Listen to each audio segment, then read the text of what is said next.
हम न कभी भूल सकते हैं और हम गर्व से कह सकते हैं कि इस भवन के निर्माण में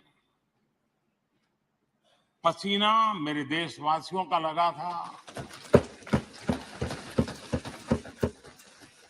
परिश्रम मेरे देशवासियों का लगा था और पैसे भी मेरे देश के लोगों के।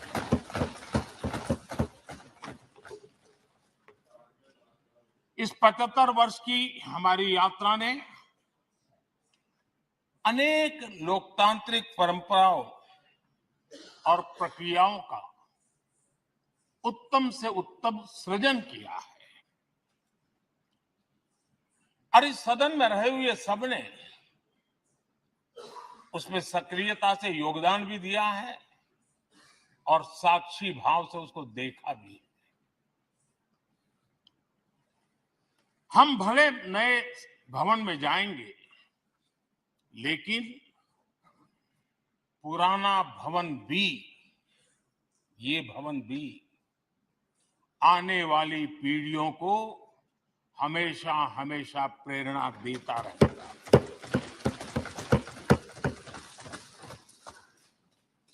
ये भारत के लोकतंत्र की स्वर्णिम यात्रा का एक महत्वपूर्ण अध्याय है, जो सारी दुनिया को भारत की रगों में लोकतंत्र का सामर्थ्य कैसे है, इसका परिचित कराने का काम इस इमारत से होता रहेगा। आदरणीय अध्यक्ष जी, अमृतकाल की प्रथम प्रभा का प्रकाश राष्ट्र में एक नया विश्वास, नया आत्मविश्वास, नया उमंग, नए सपने, नए संकल्प और राष्ट्र का नया सामर्थ्य उसे भर रहा है।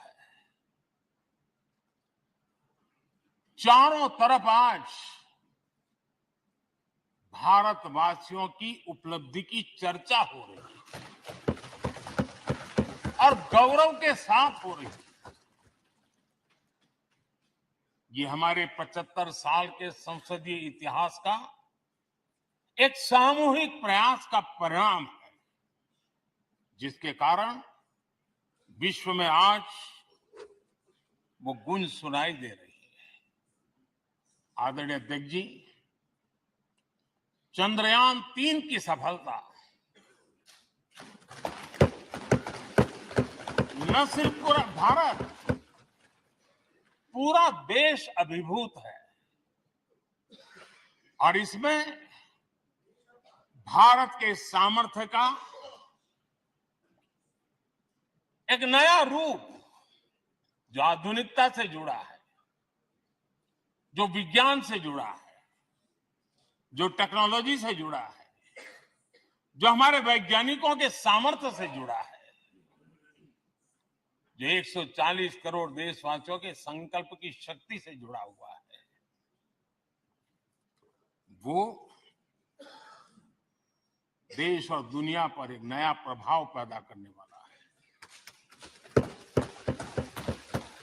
ये सदन और इस सदन के माध्यम से मैं फिर एक बार देश के वैज्ञानिकों और उनके साथियों को कोटि कोटि बधाइयां देता हूं, उनका अभिनंदन करता हूं।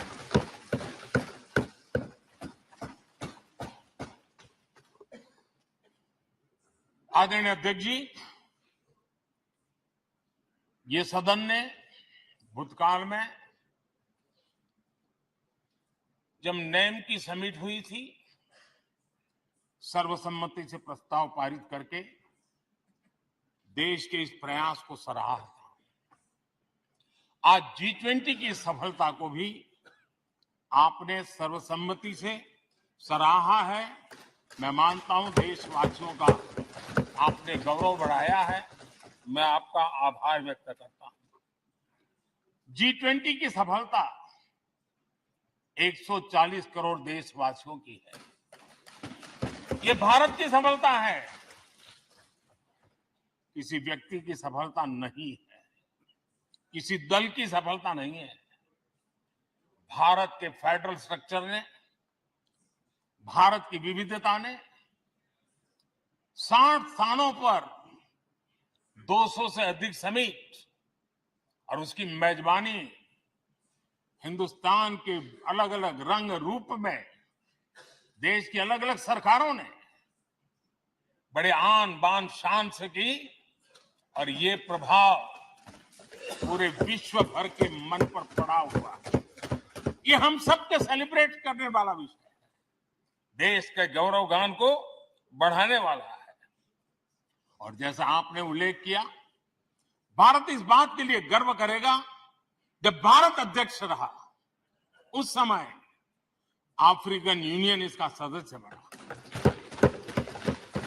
मैं उस इमोशनल पल को भूल नहीं सकता जब अफ्रीकन यूनियन की घोषणा हुई और अफ्रीकन यूनियन के प्रेसिडेंट, उन्होंने एक इंटरव्यू में कहा कि मेरे जीवन में ऐसी पल थी, शायद मैं बोलते बोलते रो पड़ूंगा। आप कल्पना कर सकते हैं कि कितनी बड़ी अपेक्षा और आशाएं पूरी करने का काम भारत के भाग्य में आया।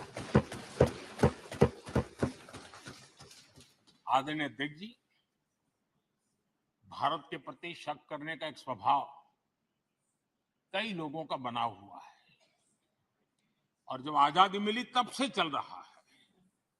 इस बार भी यही था, कोई डिक्लेरेशन नहीं होगा, असंभव है। लेकिन ये भारत की ताकत है कि वह भी हुआ और विश्व सर्वसम्मति से एक साझा घोषणा पत्र लेकर के आगे का रोड मैप लेकर के यहां से प्रारंभ हुआ है। और अध्यक्ष जी, आपके नेतृत्व में, क्योंकि भारत की अध्यक्षता नवंबर के आखिरी दिन है, इसलिए अभी हमारे पास जो समय है उसका उपयोग हम करने वाले हैं और आपकी अध्यक्षता में दुनिया भर के जो G20 के सदस्य हैं, P20 पार्लियामेंट के स्पीकर्स की एक समिट, जैसे आपने घोषणा की, सरकार का आपके इस प्रयासों को पूरा समर्थन रहेगा, पूरा सहयोग रहेगा। आदरणीय अध्यक्ष जी, हम सबके लिए गर्व की बात है, आज भारत विश्व मित्र के रूप में अपनी जगह बना पाया है। पूरा विश्व भारत में अपना मित्र खोज रहा है, पूरा विश्व भारत की मित्रता को अनुभव कर रहा है और उसका मूल कारण है हमारे जो संस्कार है, वेद से विवेकानंद तक जो हमने पाया है। सबका साथ सबका विकास का मंत्र आज विश्व को हमें साथ लाने में जोड़ रहा है। आदरणीय अध्यक्ष जी, ये सदन से विदाई लेना एक बहुत ही भावुक पल है। परिवार भी अगर पुराना घर छोड़ करके नए घर जाता है तो बहुत सारी यादें कुछ पल के लिए उसको झकझोर देती है। और हम जब ये सदन को छोड़ के जा रहे हैं तो हमारा मन मस्तिष्क भी उन भावनाओं से भरा हुआ है, अनेक यादों से भरा हुआ है।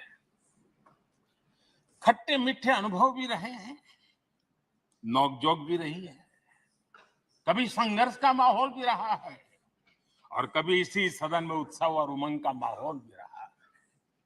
ये सारी स्मृतियां हमारे साथ हम सबकी साझी स्मृतियां हैं, ये हम सबकी साझी विरासत है और इसलिए इसका गौरव भी हम सबका साझा है।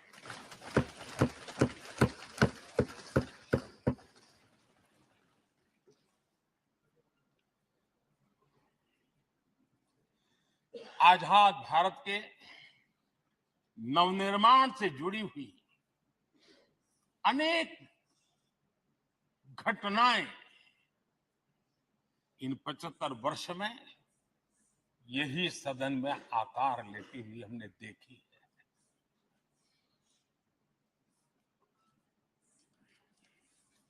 आज हम जब इस सदन को छोड़ करके नए सदन की ओर प्रस्थान करने वाले हैं, तब भारत के सामान्य मानवी की भावनाओं को जहां जो आदर मिला है, सम्मान मिला है, उसकी अभिव्यक्ति का भी यह अवसर है। और इसलिए आदरणीय अध्यक्ष जी, मैं पहली बार जब संसद का सदस्य बना और पहली बार एक सांसद के रूप में इस भवन में मैंने प्रवेश किया, तो सहज रूप से मैंने इस संसद भवन के दौर पक्ति पर अपना शीश झुका करके इस लोकतंत्र के मंदिर को श्रद्धा भाव से नमन करते हुए मैंने पैर रखा था। वो पल मेरे लिए भावनाओं से भरी हुई थी। मैं कल्पना नहीं कर सकता था, लेकिन भारत के लोकतंत्र की ताकत है, भारत के सामान्य मानवी की लोकतंत्र के प्रति श्रद्धा का प्रतिबिंब है कि रेलवे प्लेटफॉर्म पर गुजारा करने वाला एक गरीब परिवार का बच्चा पार्लियामेंट पहुंच गया।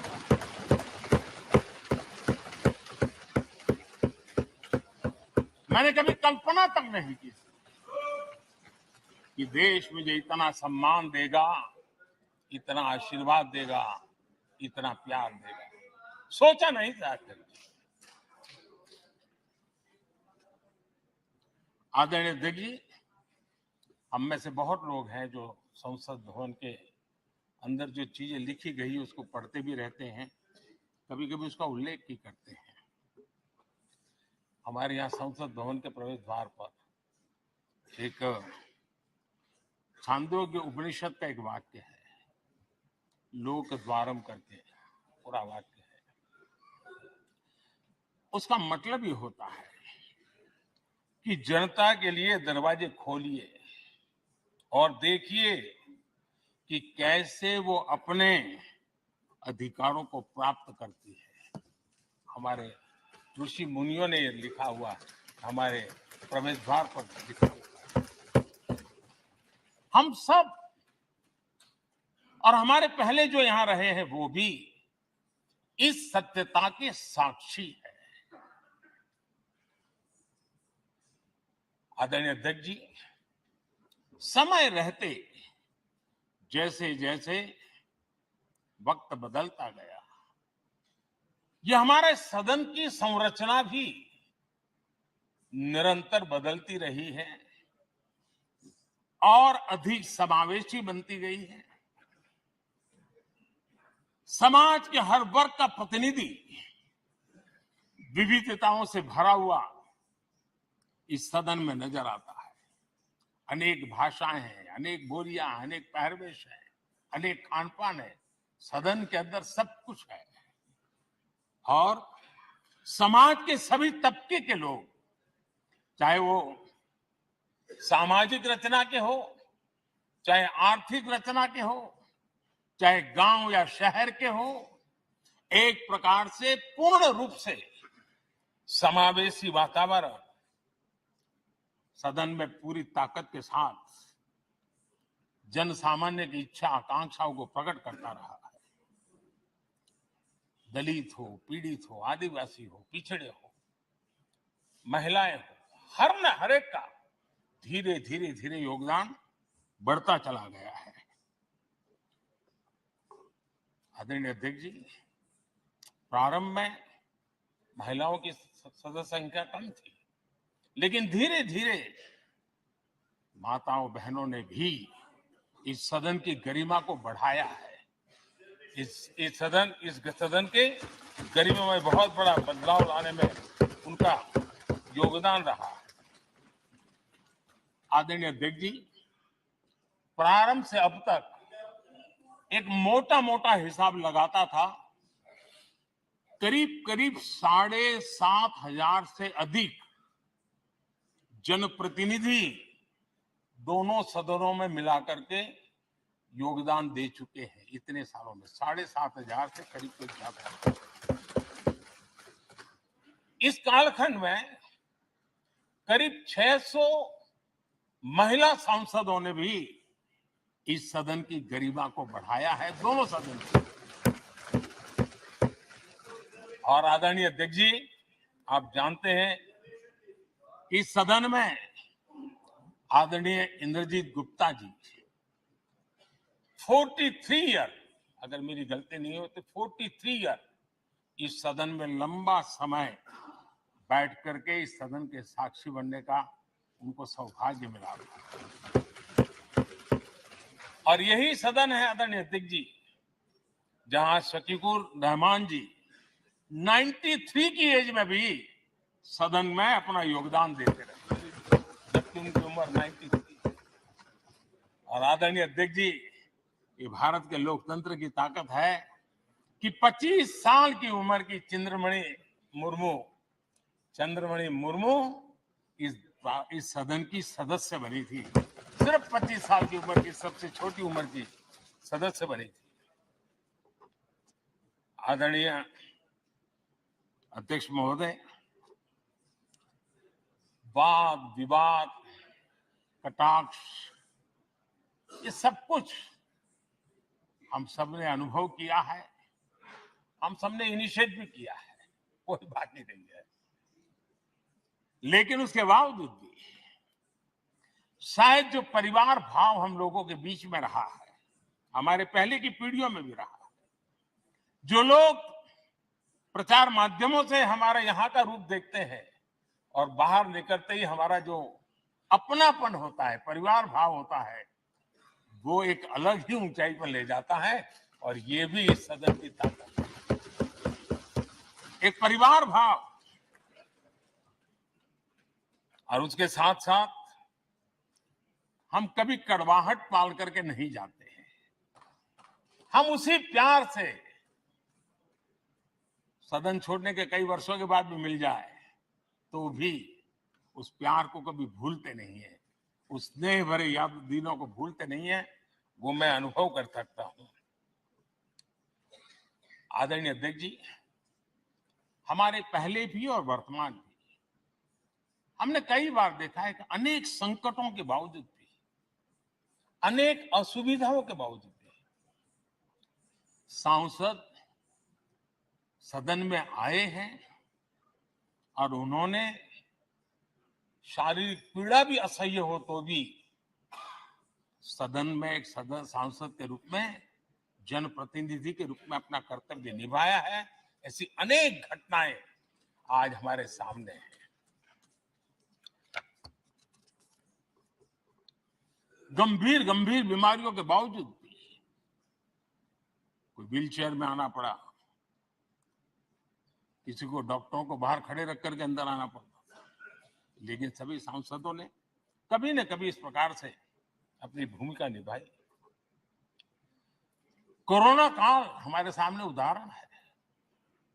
हर परिवार में रहता था कहीं बाहर जाए तो मौत को बुलावा न दे दे, उसके बावजूद भी हमारे माननीय सांसद दोनों सदन में कोरोना काल के इस संकट की घड़ी में भी सदन में आए, अपना कर्तव्य निभाया। हमने राष्ट्र का काम रुकने नहीं दिया। आवश्यकता पड़ी, डिस्टेंस रखना भी था और बार बार टेस्टिंग भी करना पड़ता था। सदन में आते थे लेकिन मास्क पहनना पड़ता था, बैठने की रचना भी अलग अलग की, समय भी बदले गए। हर चीज के साथ राष्ट्र का काम रुकना नहीं चाहिए, इस भाव से सभी सदस्यों ने इस सदन को अपने कर्तव्य का महत्वपूर्ण अंग माना, संसद को चलाए रखा। और मैंने देखा है कि इस सदन से इतना लगाव लोगों का रहता है कि पहले कभी हम देखते थे कोई 30 साल पहले सांसद रहा होगा, कोई 35 साल पहले रहा होगा, लेकिन वो सेंट्रल हॉल तो जरूर आएगा। जैसे मंदिर जाने की आदत होती है, वैसे उनको सदन में आने की आदत है। इस जगह का लगाव बन जाता है, एक आत्मीय भाव से जुड़ाव हो जाता है। और ऐसे बहुत से पुराने लोग हैं जो आते जाते में मन करता है जरा चलो एक चक्कर काटते हैं। आज उनका जनप्रतिनिधि के नाते दायित्व तो नहीं है, लेकिन भूमि के प्रति उनका लगाव हो जाता है। ये सामर्थ्य होता है इस सदन का। आदरणीय अध्यक्ष महोदय, आजादी के बाद बहुत बड़े बड़े विद्वान लोगों ने बहुत आशंकाएं व्यक्त की थी, पता नहीं देश का क्या होगा, चल पाएगा कि नहीं चल पाएगा, एक रहेगा बिखर जाएगा, लोकतंत्र बना रहेगा नहीं, पचासों। लेकिन इस देश की संसद की ताकत है कि पूरे विश्व को गलत सिद्ध कर दिया और ये राष्ट्र पूरे सामर्थ्य के साथ आगे बढ़ता रहा। और इस विश्वास से कि हम भले आशंकाएं होंगी, घने काले बादल होंगे, लेकिन सफलता प्राप्त करते रहेंगे। और ये हम सब लोगों ने, हमारी पुरानी पीढ़ियों ने मिलकर के इस काम को करके दिखाया है। इसका गौरवगान करने का ये अवसर है। आदरणीय अध्यक्ष जी, इसी भवन में 2 साल 11 महीने तक संविधान सभा की बैठकें हुई और उसने देश के लिए एक मार्गदर्शक जो आज भी हमें चलाता है, हमारे संविधान दिया।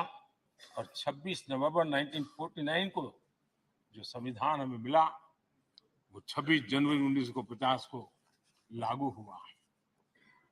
इन 75 वर्षों में सबसे बड़ा जो अचीवमेंट है वो ये है कि देश के सामान्य मानवी का इस संसद पर विश्वास बढ़ता ही गया है। और लोकतंत्र की सबसे बड़ी ताकत यही है कि इस महान संस्था के प्रति, इस महान इंस्टीट्यूशन के प्रति, इस व्यवस्था के प्रति उनका विश्वास अटूट रहे, विश्वास उनका बना रहे। इन 75 वर्षों में हमारी संसद ने जन भावनाओं की अभिव्यक्ति का भवन भी बना दिया। यहाँ जन भावनाओं की पुरजोश अभिव्यक्ति, और हम देखते हैं राजेंद्र बाबू से लेकर डॉक्टर कलाम, रामनाथ जी कोविंद और अभी द्रौपदी मुर्मू जी, इन सब के संबोधन का लाभ हमारे सदनों को मिला है, उनका मार्गदर्शन मिला है। आदरणीय अध्यक्ष जी, पंडित नेहरू जी, शास्त्री जी, वहां से लेकर के अटल जी, मनमोहन सिंह जी तक एक बहुत बड़ी श्रृंखला जिसने इस सदन का नेतृत्व किया है और सदन के माध्यम से देश को दिशा दी है, देश को नए रंग रूप में ढालने के लिए उन्होंने परिश्रम किया है, पुरुषार्थ किया है। आज उन सबका गौरवगान करने का भी अवसर है। आदरणीय अध्यक्ष जी, सरदार वल्लभ भाई पटेल, लोहिया जी, चंद्रशेखर जी, आडवाणी जी, न जाने अनगिनत नाम, जिन्होंने हमारे इस सदन को समृद्ध करने में, चर्चाओं को समृद्ध करने में, देश के सामान्य से सामान्य व्यक्ति की आवाज को ताकत देने का काम इस सदन में किया है। विश्व के भी अनेक राष्ट्राध्यक्षों ने हमारे इन सदनों को संबोधित करने का भी अवसर आए और उनकी बातों में भी भारत के लोकतंत्र के प्रति आदर का भाव व्यक्त हुआ है। आदरणीय अध्यक्ष जी, उमंग उत्साह के पल के बीच भी कभी सदन की आंख से आंसू भी बहे। ये सदन दर्द से भर गया जब देश को 3 अपने प्रधानमंत्री उनको अपने कार्यकाल में ही खोने की नौबत आई। नेहरू जी, शास्त्री जी और इंदिरा जी। तब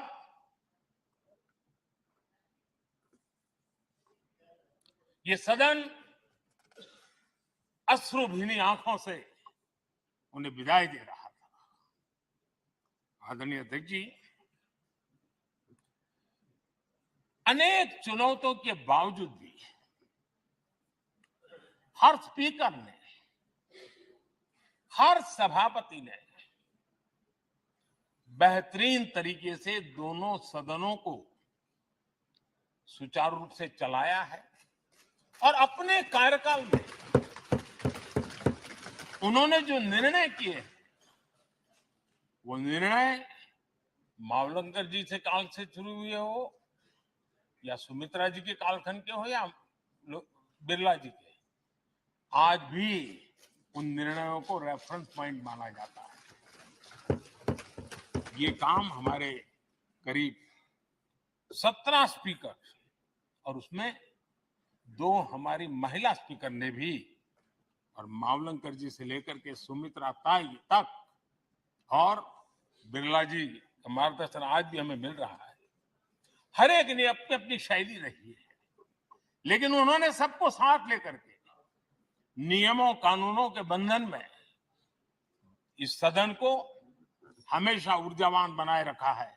मैं आज उन सभी स्पीकर महोदय को भी आज वंदन करता हूं, अभिनंदन करता हूं।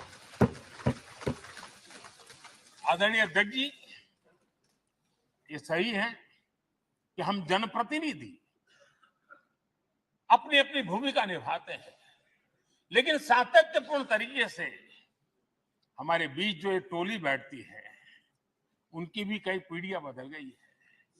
कभी कागज लेके दौड़ के आते हैं, उनका भी योगदान कम नहीं है।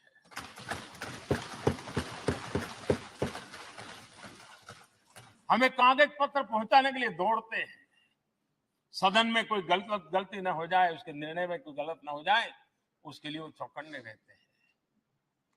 जो काम इनके द्वारा हुआ है उसने भी सदन के क्वालिटी ऑफ गवर्नेंस में तेजी लाने में बहुत बड़ी मदद की है। मैं उन सभी साथियों का और इनके पूर्व में जो रहे हैं उनका भी हृदय से अभिनंदन करता हूं। इतना ही नहीं, सदन मतलब ये खंड ही नहीं है, इस पूरे परिसर में अनेक लोगों ने, किसी ने हमें चाय पिलाई होगी, किसी ने पानी पिलाया होगा, किसी ने रात रात चली हुई सदन को किसी को भूखा पेट रहने नहीं दिया होगा। कई प्रकार की सेवाएं की होगी। किसी ने माली ने इसके बाहर के एनवायरनमेंट को संभाला होगा, किसी ने इसकी सफाई की होगी। न जाने कितने ही अनगिनत लोग होंगे जिन्होंने हम सब अच्छे ढंग से काम कर सके और यहां जो काम हो वो काम देश को आगे बढ़ाने के लिए अधिक से अधिक तेजी से हो, उसके लिए जो माहौल बनाना, व्यवस्था बनाना, उसके लिए जिसने योगदान दिया है, मेरी तरफ से भी और इस सदन की तरफ से भी मैं उनका विशेष रूप से नमन करता हूं।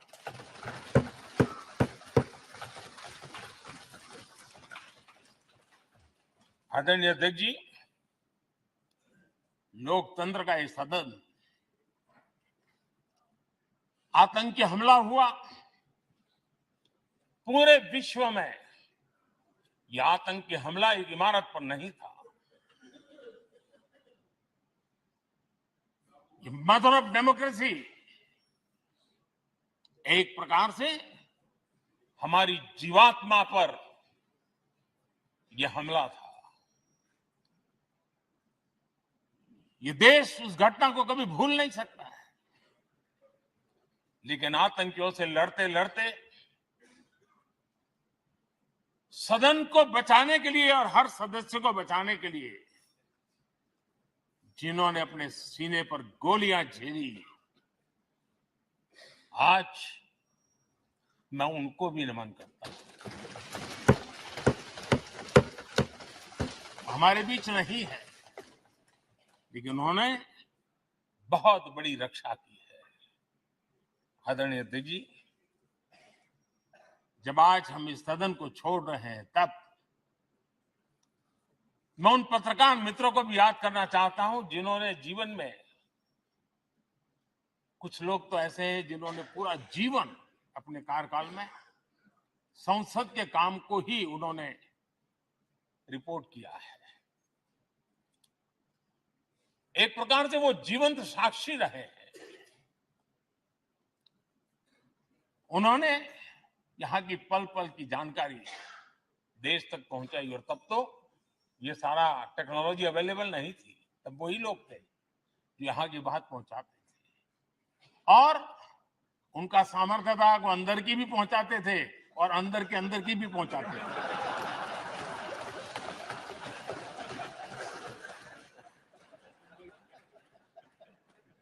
और मैंने देखा कि ऐसे पत्रकारिता जिन्होंने संसद को कवर किया,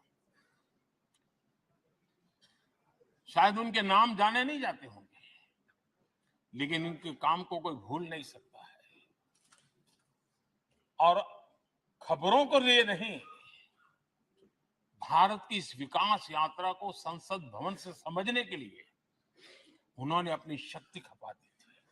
आज भी पुराने जो पत्रकार मित्र मिल जाते हैं और जिन्होंने कभी संसद को कवर किया हो, तो ऐसी अननोन चीजें बताते हैं जो उन्होंने अपनी आंखों से देखी होती है, कान से सुनी होती है, जो अचरज करने वाली। यानी एक प्रकार से जैसी ताकत यहाँ की दीवारों की रही है, वैसा ही दर्पण उनकी कलम में रहा है, और उस कलम ने देश के अंदर संसद के प्रति, संसद सदस्यों के प्रति एक अहोभाव का भाव जगाया है। मैं आज, कई पत्रकार बंधु होंगे जो रहे नहीं होंगे, लेकिन मेरे लिए जैसा ये सदन छोड़ना भावुकपन है, मैं पक्का मानता हूं इन पत्रकार बंधुओं के लिए भी ये सदन छोड़ना उतना ही भावुकपन होगा, क्योंकि इनका लगाव हमसे भी ज्यादा रहे। कुछ तो पत्रकार ऐसे होंगे जो हम लोगों की टर्म से भी समय उन्होंने काम किया होगा। आज उनके उस महत्वपूर्ण लोकतंत्र की ताकत बनने के लिए योगदान देने के लिए भी याद करने का अवसर है। आदरणीय अध्यक्ष जी, जब हम सदन के अंदर आते हैं, हमारे यहां नाद ब्रह्म की कल्पना है। हमारे शास्त्रों में माना गया है किसी एक स्थान पर अनेक बार एक ही लय में उच्चारण होता है तो वो तपोस्थली बन जाता है, उसके एक पॉजिटिव वाइब होते हैं। नाद की एक ताकत होती है जो स्थान को सिद्धि स्थान में परिवर्तित कर देती है।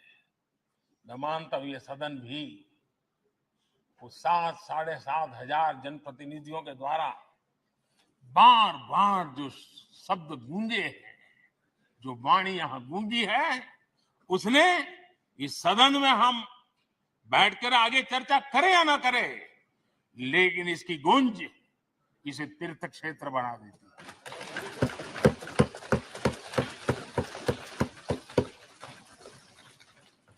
एक जागृत जगह बन जाती है, और लोकतंत्र की प्रति श्रद्धा रखने वाला व्यक्ति आज से 50 साल के बाद भी जब यहां देखने के लिए भी आएगा तो उसे उस गुंज की अनुभूति होगी कि कभी भारत की आत्मा की आवाज यहां पर गूंजती थी।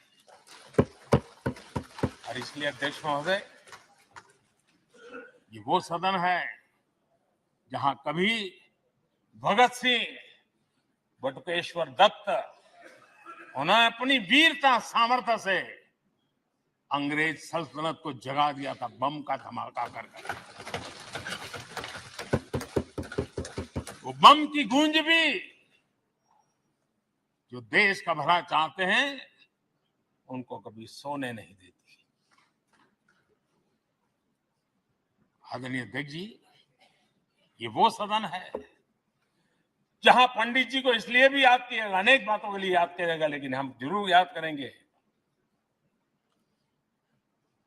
इसी सदन में पंडित नेहरू का at the stroke of midnight की गूंज हम सबको प्रेरित करती रहेगी।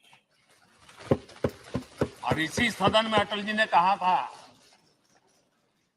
वो शब्द आज भी गूंज रहे हैं इस सदन में, सरकारें आएगी जाएगी, पार्टियां बनेगी बिगड़ेगी, लेकिन ये देश रहना चाहिए।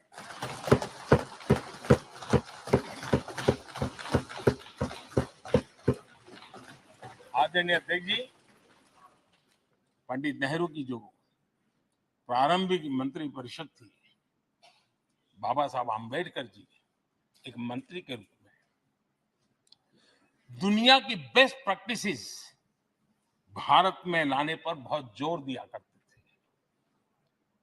फैक्ट्री कानून में अंतर्राष्ट्रीय सुझावों को शामिल करने पर बाबा साहब सर्वाधिक आग्रही रहे थे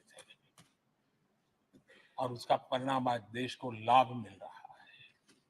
बाबा साहब आम्बेडकर ने देश को नेहरू जी की सरकार में वाटर पॉलिसी दी थी और उस वाटर पॉलिसी बनाने में बाबा साहब आम्बेडकर की बहुत बड़ी भूमिका रही थी। आदरणीय अध्यक्ष जी, हमें जानते हैं कि भारत में बाबा साहब आम्बेडकर एक बात हमेशा कहते थे कि भारत में सामाजिक न्याय के लिए भारत का औद्योगिकरण होना बहुत जरूरी है, क्योंकि देश के दलित पिछड़ों के पास जमीन ही नहीं है, वो क्या करेगा? औद्योगिकरण होना चाहिए। और बाबा साहब इस बात को मान करके डॉक्टर श्यामा प्रसाद मुखर्जी, जो पंडित नेहरू के मंत्री थे, उन्होंने इस देश में और पहले वाणिज्य मंत्री के रूप में और उद्योग मंत्री के रूप में उन्होंने इंडस्ट्री पॉलिसी इस देश में लाई थी। आज भी कितनी ही इंडस्ट्री पॉलिसी बने, लेकिन उसकी आत्मा वही होती है जो पहली सरकार के थी, और उनका भी बहुत बड़ा अहम योगदान रहा था। आदरणीय अध्यक्ष जी, लाल बहादुर शास्त्री जी ने 65 के युद्ध में हमारे देश के जवानों में का हौसला बुलंद करना, उनके सामर्थ्य के लिए को पूरी तरह राष्ट्र में झोंक देने की प्रेरणा इसी सदन में से दी थी लाल बहादुर शास्त्री का। और यहीं पर उन्होंने ग्रीन रिवॉल्यूशन के लिए एक मजबूत नींव लाल बहादुर शास्त्री जी ने रखी थी। आदरणीय अध्यक्ष जी, बांग्लादेश की मुक्ति का आंदोलन और उसका समर्थन भी इसी सदन ने इंदिरा गांधी के नेतृत्व में किया था। इसी सदन ने इमरजेंसी में लोकतंत्र पर होता हुआ हमला भी देखा था, और इसी सदन ने भारत के लोगों की ताकत को एहसास कराते हुए मजबूत लोकतंत्र की वापसी भी इसी सदन ने देखी थी। वो राष्ट्रीय संकल्प भी देखा था, ये सामर्थ्य भी देखा था। आदरणीय अध्यक्ष जी, ये सदन इस बात का हमेशा ऋणी रहेगा, क्योंकि इसी सदन में हमारे पूर्व प्रधानमंत्री चरण सिंह जी ने ग्रामीण मंत्रालय का गठन किया था, रूरल डेवलपमेंट मिनिस्ट्री। इसी सदन में मतदान की उम्र 21 से 18 करने का निर्णय हुआ था और देश की युवा पीढ़ी को इसका योगदान देने के लिए प्रेरित किया गया, उत्साहित किया गया था। हमारे देश ने गठबंधनों की सरकारें देखी, पीपी सिंह जी हो, चंद्रशेखर जी, और बाद में एक सिलसिला चला। लंबे अरसे से दिशा में देश जा रहा था, आर्थिक नीतियों के बोझ तले देश दबा हुआ था, लेकिन नरसिम्हा राव की सरकार थी जिन्होंने हिम्मत के साथ पुरानी आर्थिक नीतियों को छोड़ करके नई राह पकड़ने का फैसला किया था जिसके आज देश को परिणाम मिल रहे हैं। अटल बिहारी वाजपेयी जी का सरकार भी हमने इसी सदन ने देखी, सर्व शिक्षा अभियान देश में आज वो महत्वपूर्ण बन गया है। आदिवासी कार्यालय मंत्रालय अटल जी ने बनाया, नॉर्थ ईस्ट का मंत्रालय अटल जी ने बनाया, न्यूक्लियर टेस्ट भारत के सामर्थ्य का परिचायक बन गया। और इसी सदन में मनमोहन जी की सरकार कैश फॉर वोट को भी, उस कांड को भी सदन ने देखा है। आदरणीय अध्यक्ष जी, सबका साथ सबका विकास का मंत्र, अनेक ऐतिहासिक निर्णय, दशकों से लंबित विषय, उनका स्थायी समाधान भी इसी सदन में हुआ। आर्टिकल 370 ये सदन हमेशा हमेशा गर्व के साथ कहेगा कि सदन के कारण one nation one tax, one nation one tax, GST का निर्णय भी इसी सदन ने किया। One rank one pension, OROP, ये भी इसी सदन ने देखा। गरीबों के लिए 10% आरक्षण कोई विवाद के बिना पहली बार इस देश में करने में सफल रहे। आदरणीय अध्यक्ष जी, भारत के लोकतंत्र में तमाम उतार चढ़ाव हमने देखे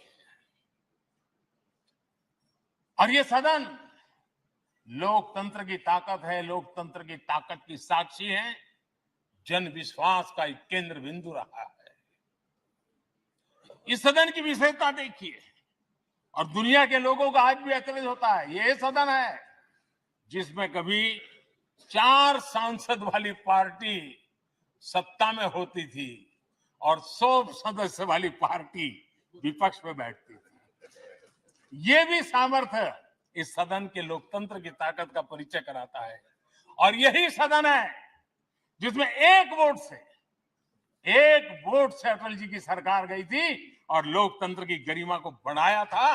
ये भी इसी सदन में हुआ। आज अनेक छोटी छोटी रीजनल पार्टियों का प्रतिनिधित्व हमारे देश की विविधता को, हमारे देश के एस्पिरेशंस का एक प्रकार से वो आकर्षक केंद्र बिंदु बना है। आदरणीय अध्यक्ष जी, इस देश में 2 प्रधानमंत्री ऐसे रहे, मोरारजी भाई वीपी सिंह एक प्रकार से कांग्रेस में जीवन खपाया था, लेकिन एंटी कांग्रेस गवर्नमेंट का नेतृत्व कर रहे थे। ये भी इसकी विशेषता थी। और हमारे नरसिम्हा राव जी, वो तो बिस्तर गोल करके घर जाने की तैयारी कर रहे थे, निवृत्ति की घोषणा कर चुके थे, लेकिन यही लोकतंत्र की ताकत देखिए, सदन की ताकत देखिए, वो प्रधानमंत्री के रूप में 5 साल हमारी सेवा कर।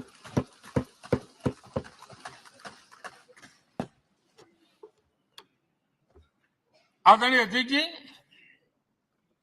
सबकी सहमति से कठिन कार्य होते हुए हमने देखे हैं।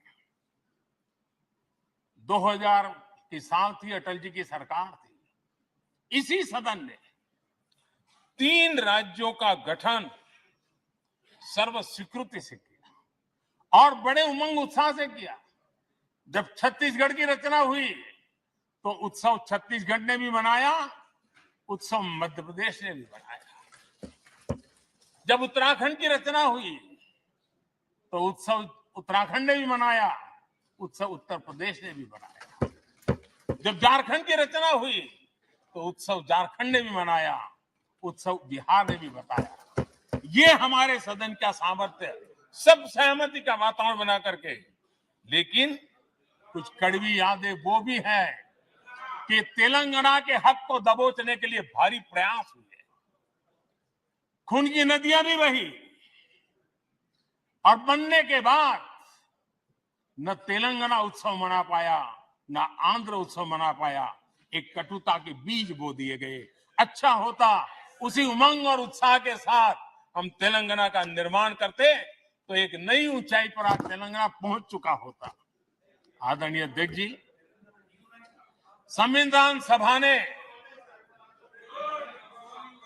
आदरणीय अध्यक्ष जी, इस सदन की परंपरा रही है।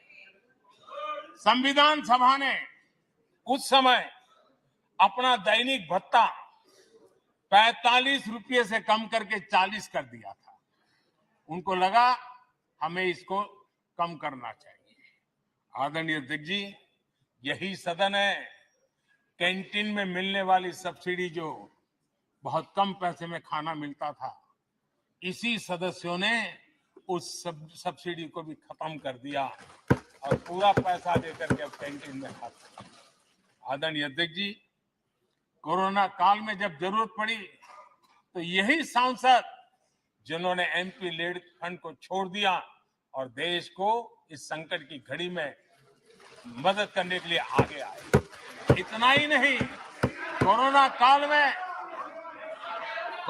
काल में इसी सदन के सांसदों ने अपने तनख्वाह में 30% कटौती की और उन्होंने देश के सामने आए हुए संकट में अपनी बहुत बड़ी जिम्मेवारी निभाई।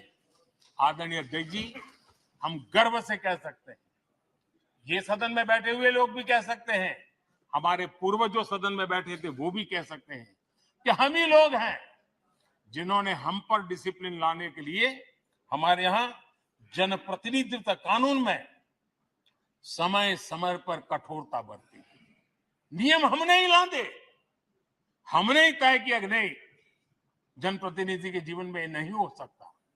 मैं मानता हूं ये जीवंत लोकतंत्र का बहुत बड़ा उदाहरण है और ये सदन ने दिया है, यही माननीय सांसदों ने दिया है और हमारी पुरानी पीढ़ी के सांसदों ने दिया है।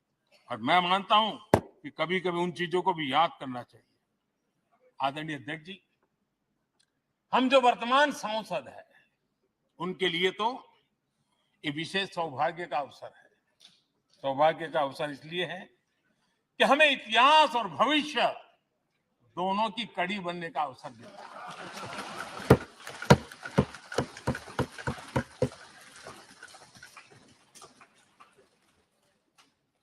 कल और आज से जुड़ने का हमें अवसर मिल रहा है और आने वाली कल निर्माण करने का एक नया विश्वास, नया उमंग, नए उत्साह के साथ हम यहां से विदाई लेने वाले हैं। आदरणीय अध्यक्ष महोदय, आज का दिवस सिर्फ और सिर्फ इस सदन के सभी 7,500 जनप्रतिनिधि रह चुके हैं उनके गौरवगान का पल है। इन दीवारों से हमने जो प्रेरणा पाई है,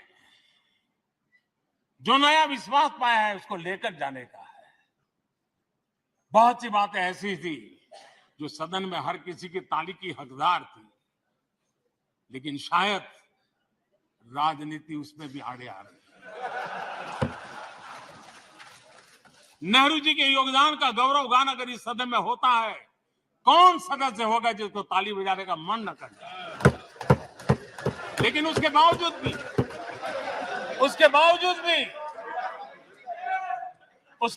भी देश के लोकतंत्र के लिए बहुत जरूरी है हम सब ने अपने यहां सोच लें। आदरणीय अध्यक्ष जी, मुझे पूरा विश्वास है कि आपके मार्गदर्शन में और इस अनुभवी माननीय सांसदों के सामर्थ्य से हम नई संसद में जब जाएंगे तो नए विश्वास के साथ जाएंगे।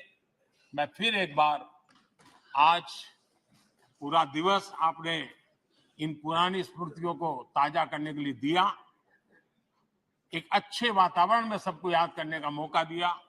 इसके लिए मैं आप सबका, आपका हृदय से आभार व्यक्त करता हूं और मैं सभी सदस्यों से आग्रह करूंगा कि अपने जीवन की ऐसी मधुर यादों को यहां हम जरूर व्यक्त करें, ताकि देश तक पहुंचे कि सचमुच में ये हमारा सदन, ये हमारे जनप्रतिनिधियों की गतिविधि सच्चे अर्थ में देश को समर्पित है, इसका भाव लोगों के तक पहुंचे।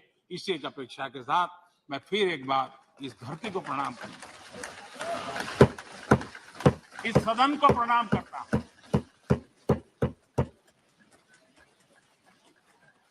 भारत के मंदिरों से बनी हुई हर एक दीवार के हर एक ईंटे को प्रणाम करता हूं और पिछले 75 साल में भारत के लोकतंत्र को नया सामर्थ्य शक्ति देने वाले हर गुंज को, उस नाद ब्रह्म को नमन करते हुए मेरी वाणी को विराम कर देता हूं। बहुत बहुत धन्यवाद।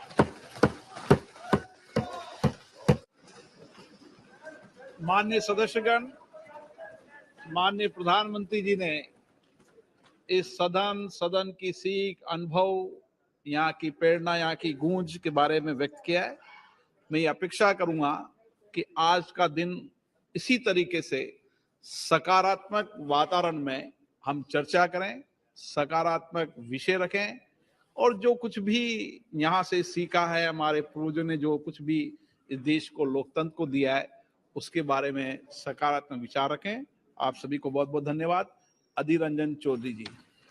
प्रधानमंत्री को रहना चाहिए था, प्रधानमंत्री को उपस्थित रहना चाहिए था, हमारी बात को सुन ले। ये क्या हमारी ज्यादा रही थी। I'm just coming. सर,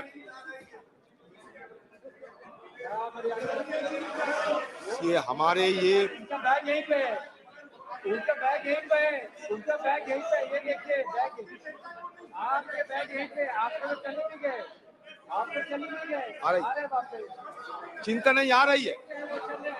आप तो कहाँ गए, बहुत लंबी भाषण के, अरे भाई, आप कहाँ जा रहे हैं?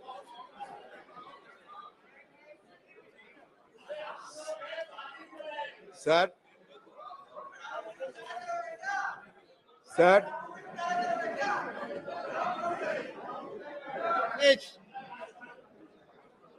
Please.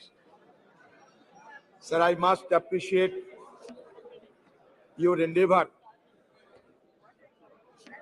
for offering this opportunity to ventilate our views on the constitutional दिवस, संविधान दिवस। लेकिन बात यह सर, कहे तो जाते हैं 75 साल, लेकिन जब तक मेरा जानकारी है, सबसे पहले जो कॉन्स्टिट्यूशन असेंबली की सभा हुई थी वो 1946 में, और 1949 26 नवंबर में ये अडॉप्ट हुई थी, और 1950 26 जनवरी ये चालू हुई थी हमारे संविधान इस देश में। लेकिन आप कहां से 75 साल के अमृतकाल ये लाया गया, ये मुझे समझ में नहीं आते हैं। सर, सही मायनों में जब ये सदन ये खबर मिल रहे हैं कि आज ये सदन की अंतिम दिवस है, तो सही मायनों में भावुक तो होना स्वाभाविक है।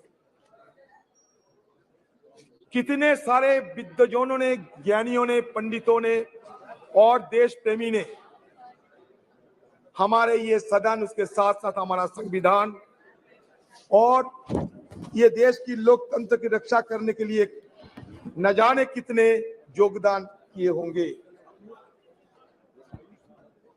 बहुत सारे हमारे पूर्वजों ने ये दुनिया छोड़ के चले गए, उनका याद हम करते रहेंगे। जिंदगी में ये सदन जरूर कहेगी कि जिंदगी में कितने दोस्त आए और कितने बिखर गए।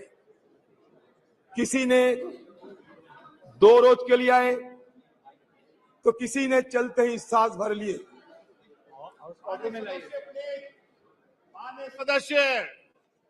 माननीय सदस्य प्लीज सिट डाउन, प्लीज। माननीय सदस्य, नाम लेके पुकारूंगा, प्लीज बैठिए। माननीय सदस्य प्लीज बैठिए, बैठिए। सर कैसे जिंदगी में कितने दोस्त आए और कितने बिखर गए। किसी ने 2 रोज के लिए आए, किसी ने चलते ही सांस भर लिए, पर जिंदगी की दूसरा नाम है दरिया, वो तो बस बहते रहेंगे, चाहे रास्ते में फूल गिरे या पत्थर। उसी तरह हमारी ये सदन की कारवां ये भी चलते आ रहे हैं और आज भी ये चल रहे हैं. Sir, today I may come to that conclusion that this is the last day. Naturally, we are all present here to bid the adieu of our old building. Our magnificent building today singing a swan song, because tomorrow onward we will be shifting to a new parliamentary edifice. Sir, मैं शुरू में ये कहना चाहते हैं, मैं ज्यादा समय तो नहीं है हम लोगों के लिए, कि जब संसद में संविधान की चर्चा हो, लोकतंत्र की चर्चा हो, तो हमारे पंडित नेहरू जी और बाबा साहेब अंबेडकर, नेहरू जी तो आर्किटेक्ट ऑफ मॉडर्न इंडिया कहते थे, बाबा साहेब अंबेडकर को हम फादर ऑफ द कॉन्स्टिट्यूशन मान्यता देते हैं. अच्छा लगा कि आज नेहरू जी के बारे में हमें भी मौका मिलेगा ये सदन में बात रखने की. तो शुरुआत में मैं ये कहना चाहते हैं sir, architect of modern India Nehru had said parliamentary democracy demands many virtues. It demands, of course, ability. It demands a certain devotion to work, but it demands also a large measure of cooperation, of self-discipline, of restraint. We know very well that there are not many countries in the world where it functions successfully. I think it may be said without any partiality that it has functioned with large measure of success in the country. Why? Not so because we, the members of this house, are exemplars of wisdom, but I think because of the background of our country and because our people have the spirit of democracy in them. Jawaharlal Nehru detested cultism. He was humble in his submission to constitutional requirement. In an interview with Mr. P.K. Karanjia, he specifically mentioned, "You were wrong in using words like the Nehru epoch or Nehru policy." Though he enjoyed massive majority in the parliament, he was tireless in listening opposition voice and never mock, deflect, pontificate when answering questions asked of him. He never believed in steamrolling the opposition and given due respect to feeling and sentiments of the opposition member. It is significant to note that it was during his tenure the parliament ran smoothly. He was not only led the nation in a difficult situation, but he was the prime force and pioneer who has given a wonderful beginning of our parliamentary democracy by his immense contribution. Sir, मैं आपके संगन में लाना चाहते हैं, even speaker bell would ring for Jawaharlal Nehru when he exceeded time limit while making his speeches in the parliament. It shows that no one was beyond parliament's prerogative, and that was Nehru's contribution. Analyzing Jawaharlal Nehru's contribution to the development of parliamentary democracy in India has become significant and mere relevant in the contemporary context, which forces us to recall the glorious beginning of our parliamentary democracy, where healthy debate and discussions were order of the day. Sir, अगर सदन में जवाहरलाल नेहरू की चर्चा ना होगी, तो it will be equivalent of the performance of Hamlet without the presence of Prince of Denmark. So at the stroke of midnight hour, the iconic speech has delivered in the parliament still has been reverberating the entire precinct of this house. Sir, another one, most illustrious person, Baba Saheb Ambedkar. Sir, Baba Saheb Ambedkar, who is regarded as the father of our constitution, he suggested that political democracy cannot last unless there lies at the base of it social democracy. What does social democracy mean? It means a way of life which recognizes liberty, equality, and fraternity, which are not to be treated as a separate items in the Trinity. They form a union of Trinity in the sense that to divorce one from the other is to defeat the very purpose of democracy. Equality cannot be divorced from liberty. Liberty cannot be divorced from equality. And nor equality and liberty can be divorced from fraternity. Now we need the mantra of Baba Sahib Ambedkar, the mantra of Jawaharlal Nehru and other stalwarts who have made this parliamentary democracy glorious for us to be remembered again and again. Sir, ये parliament में कभी भगत सिंह जी एक बम फेंका था, लेकिन किसी को आहत करने के लिए नहीं, ब्रिटिश सरकार को जगाने के लिए 1929 में। सर, ये सदन में हमला हुई थी 2001 साल में, आतंकवादी ने हमला किया था, हमारे वॉच एंड वार्ड और सारे लोग ये आतंकवादी हमला को रोके थे। आज हम सब के लिए हमारी तरफ से श्रद्धा अर्पण करना चाहते हैं। ये सदन के सारे मेंबरों के साथ साथ हमारे जितने स्टाफ है सर, ये मेहनत करते हुए आज इस सदन को इतना गरिमामय बनाया है। सर, आप सुन के चौंक जाओगे सर, जब पंडित जवाहरलाल नेहरू ने हिंदुस्तान की ये प्राइम मिनिस्टरशिप को संभाला, ये देश को अगुवाई करने के लिए तैयार हुई, तब हिंदुस्तान की हालत क्या थी जानते हैं सर? हमारे आयु थी महज 32 साल, हमारा साक्षरता थी महज 12%। सर, पर कैपिटा हमारा रोजगार क्या था जानते हैं सर? सिर्फ 245 रुपया।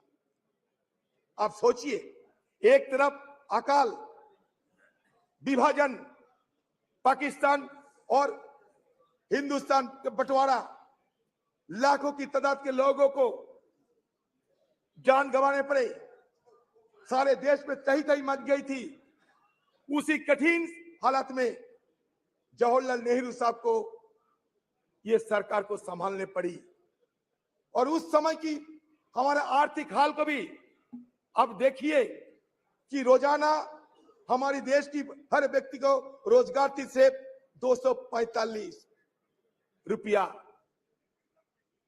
सर, आज 14-15 साल तक ये देश की हर व्यक्ति की रोजगार बढ़ाया गया था 72,000 रुपया, अभी उससे और बड़े होंगे।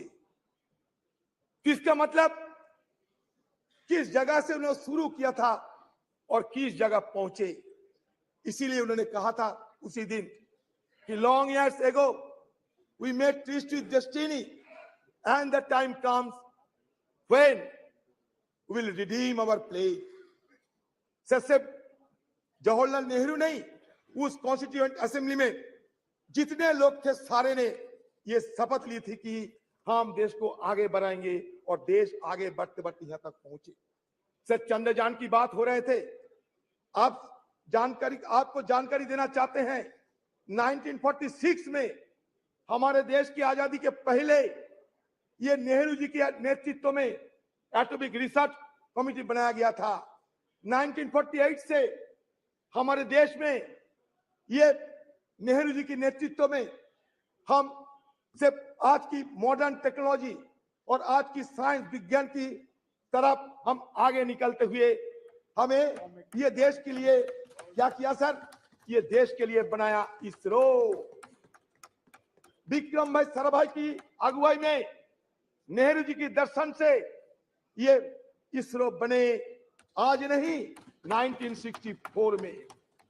और हमारे देश में 1975 में आर्यभट्ट हम लोग सैटेलाइट आसमान में भेजा था। लेकिन आज इसरो को हम क्या कहेंगे? Indian institute of space research कहेंगे और क्या कहेंगे पता नहीं। कहां से लाए गए भारत और इंडिया, तरह तरह की बातें। सर मैं दोबारा ये सरकार को ये जरूर ये कहना चाहते हैं सर, नहीं ये तर्क नहीं, इसरो की बात कहते हैं। सर आपको संगठन में ये भी लेना चाहते हैं सर आपकी संगठन में ये भी लेना चाहते हैं कि on the above of independence the constitution assembly met at 11 p.m. with President Rajendra Prasad in the chair.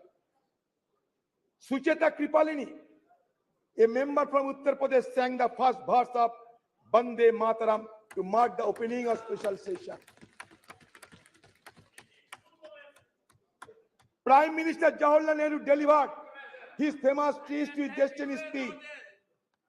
Sir, Speaker Mabalankar announced, sir, सुन लिए sir, Speaker Mabalankar announced the death of Mahatma Gandhi at a sitting of the Lok Sabha on February 2, 1948. उन्होंने क्या कहा जानते हैं? We are meeting today under the shadow of double calamity. The sad demise of the tallest man of our age, who has led us from slavery to independence, and reappearance of the cult of political violence in our country.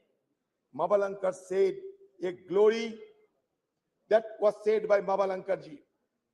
What Nehru ji uttered, a glory has departed, and the sun that warmed and brightened our life has set, and we shiver in the cold and dark. Sir, सदन में चर्चा होगा, वो भी स्वतंत्र की मुद्दे पे, हमारे कॉन्स्टिट्यूशन की मुद्दे पे, और महात्मा गांधी जी के नाम की जिक्र नहीं होने से तो अच्छा नहीं लगता है सर हमें वाजपेयी जी को बहुत श्रद्धा करते थे, अभी भी करते हैं सर। उन्होंने दिखाया ताकत।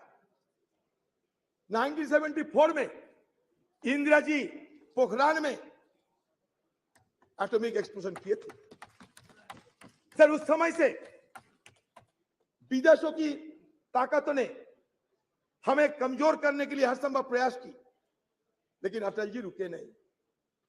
नरसिम्हा राव की जमाने में भी ये न्यूक्लियर एक्सप्लोजन करने के लिए सोचा गए थे, लेकिन इसको साकार किया अटल बिहारी वाजपेयी जी ने, और उसके साथ साथ ये भी संदेश दिया देश सारे दुनिया को कि नो फास्ट यूज पॉलिसी हम अपना रहे हैं सर। उसके पहले हमारे खिलाफ सारे पाबंदी लगाए रहे थे, उसको हटाने के काम किसने किया था? हमारे मनमोहन सिंह जी, जिसको कहते थे कि मौन रहते हैं, उन्होंने मौन नहीं रही। जब G20 की सम्मेलन हुआ करते थे, उस समय भी उन्होंने कहा ये अच्छा है हमारे देश के लिए। वो मौन नहीं थी, लेकिन बात कम करते थे और काम ज्यादा करते थे। फर्क यही है sir. Indo US nuclear deal किसकी अगुवाई में हुई बताइए सर? इसी सदन में इस चेयर में बैठा होते हुए सोमनाथ चटर्जी साहब देश के लिए वो इंडो यूएस न्यूक्लियर बिल को समर्थन किया और अपने पार्टी को नकार दिए थे। तो ये उदाहरण है। तो ये इंडो यूएस न्यूक्लियर डील अगर नहीं होते तो आज अमेरिका देश हमारे साथ इतना जुड़ाव ना दिखाते। ये भी हमें विचार करना पड़ेगा सर। हमारे इस पार्लियामेंट में क्या क्या हुई सर, छोटा सा मैं ब्यौरा देना चाहते हैं सर देखिए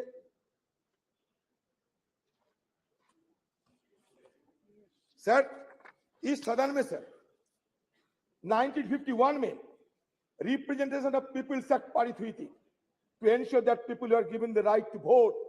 अगर वोट देने के अधिकार ना होते तो आज बाकी बात करने की हमें गुंजाइश ना मिलती सर। दूसरा, essential commodities act 1955, a law that has helped the government regulate the production, supply and distribution of essential commodities such as drugs, oil, kerosene, coal, iron, steel, pulses. Sir तीसरा क्या हुआ? Green revolution in India 1967। 4, nationalization of bank. 14 banks were nationalized, which enhanced banking infrastructure and services and created provision of cheaper credit to farmers. बता दे sir, 1974 में atomic जब explosion हुई थी ना, हमारे प्रधानमंत्री उस समय रही थी स्वर्गीय इंदिरा गांधी जी। ये भी आपको याद दिलाते हैं। इंफॉर्मेशन टेक्नोलॉजी जब हुई थी हमारे देश में क्रांति के स्वरूप से, एक क्रांति के रूप से, हमारे स्वर्गीय राजीव गांधी जी। आज तो हम डिजिटल इंडिया की बात करते हैं। शुरुआत हमारे स्वर्गीय राजीव जी ने किए थे। शायद हम सबको ये याद में रखना चाहिए।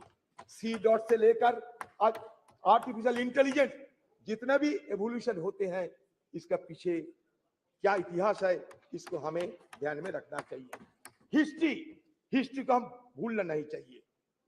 History is the remembrance of the past, it transmits from generation to generation. अगर हिस्ट्री को हम कैंसिल चेक नहीं बता सकते, history could not be treated as a cancel cheque, rather it should be treated as a promissory note in future. And now whatever cash in hand, we should spend it wisely. That should be the agenda of the any government. Sir, anti-defection law 1985 or a krantikari, child labor act 1986, the scheduled caste and tribes prevention of atrocities act 1989 to prevent atrocities against members of scheduled caste and scheduled tribe. Sir, panchayat Raj institution act, ये और एक क्रांतिकारी act है। ये enacted in 1992. This act aimed to decentralize power and ensures local self government, enhancing grassroots democracy. Sir, आज देश में 3 सरकार है, केंद्र की सरकार, सूबे की सरकार, ग्राम की सरकार, लोकल सरकार। ये क्रांति, it was a social revolution, and that social revolution occurred without shedding even a drop of blood. That is the significant achievement of our former government of under Rajiv Gandhi ji. Sir, member of Parliament Local Area Development Scheme 1993. Sir, Right to Information Act 2005. It is a landmark. Sir, Right to Information Act 2005 is a landmark legislation that revolutionized transparency and accountability in governance. It empowers citizens to request information from public authorities, thus promoting openness and reducing institutional corruption. Sir, I am being tempted to refer the name of my leader, Madam Sonia Gandhi ji. Sir, Madam Sonia Gandhi ji, who took the initiative to pass the landmark legislation, Right to Information Act. History will remember. Yes.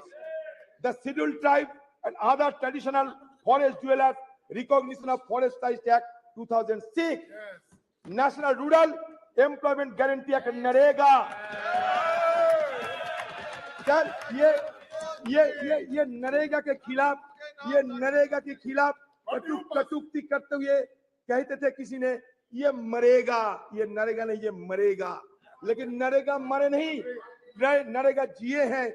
और नरेगा से हमें ग्रामीण लोगों को अभी भी ग्रामीण लोगों को इसके सहारे जीने का मौका मिलते हैं।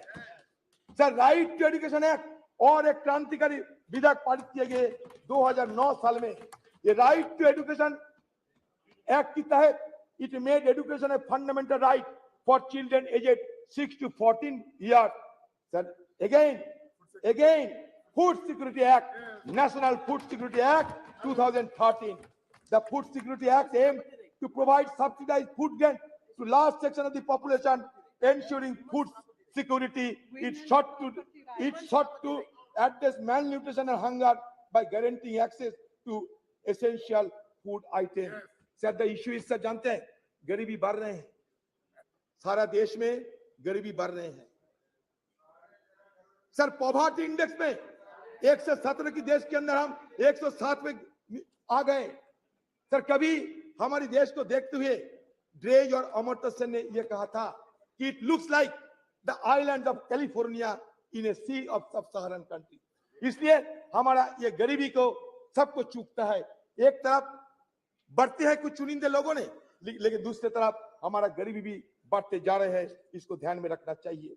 Sir, right to fair compensation and transparency in land acquisition, rehabilitation resettlement act 2013, street vendors act 2014।